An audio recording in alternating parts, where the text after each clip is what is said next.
Big Boss season 8 72வது நாள். இந்த ஷாட்டில் என்ன பேச போகிறோன்னா, ராணுவம் வந்து அடிபட்டுடுச்சு.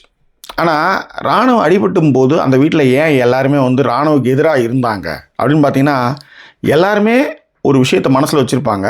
அது வந்து ஒரு ஸ்ட்ராட்டஜின்னு வச்சுட்டு மைண்டில் வச்சுட்டே விளையாடுவாங்க.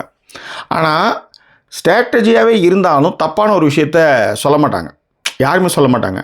ஆனால் ராணுவம் என்ன பண்ணாருன்னா, எல்லாருமே 5 பேர் புத்திசாலியாக இருந்தால் நான் மக்கு மாதிரி விளையாடுறேன், 5 பேர் ஸ்மார்ட்டாக விளையாண்டா நான் அதை குழப்பறதுக்காக விளையாடுறேன் அப்படின்னு சொல்லிட்டு தான் அவர் விளையாண்டார். அது மட்டும் கிடையாது, நான் எப்படியாவது இந்த வாரம் வெளியே தெரியணும் அப்படின்றத ஒவ்வொரு வாரத்தினுடைய எண்டிலையும் அவர் வந்து எல்லாத்தையும் சொல்லிகிட்டே செய்வார். அதே நேரத்தில் டாஸ்க்கு வந்ததுனாலும் அதில் வந்து வீராவேசமாக இறங்கி முரட்டத்தனமாக விளையாடுவாருன்றது எல்லாருக்குமே தெரியும். அதே மாதிரி சின்ன ஒரு விஷயம் கிடச்சா கூட அதை பிடிச்சிக்கின்னு பயங்கரமாக கத்துவார். எதிராளியை வந்து நிலைகுலிய வைக்கிற மாதிரியான வாதமாக இருக்கும். வாதன்றதை விட கத்துறது தான் வாதம் கிடையாது. வாதன்றது எதிராளி சொல்கிறத கேட்டு கருத்தாக சொல்கிறது வாதம். எதிராளி நீ என்ன வேணாலும் சொல்லி நான் கத்துறது தான் கத்துவேன் அப்படின்றது ராணுவுடைய விஷயம்.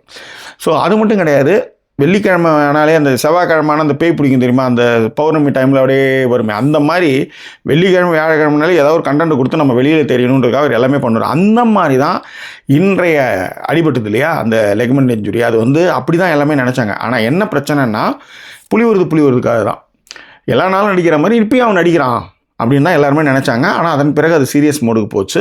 அதுதான் எப்பயுமே வந்து புலி வருது கதையாக வந்து நடிச்சுக்கிட்டே இருந்தீங்கன்னா ரொம்ப முக்கியமான நாளில் அதை வந்து ரொம்ப சீரியஸாக யாரும் எடுத்துக்க மாட்டாங்கன்றதுக்கு ராணுவுடைய ஆக்டிவிங் வந்து இன்றைக்கி வந்து ஒரு உதாரணம்.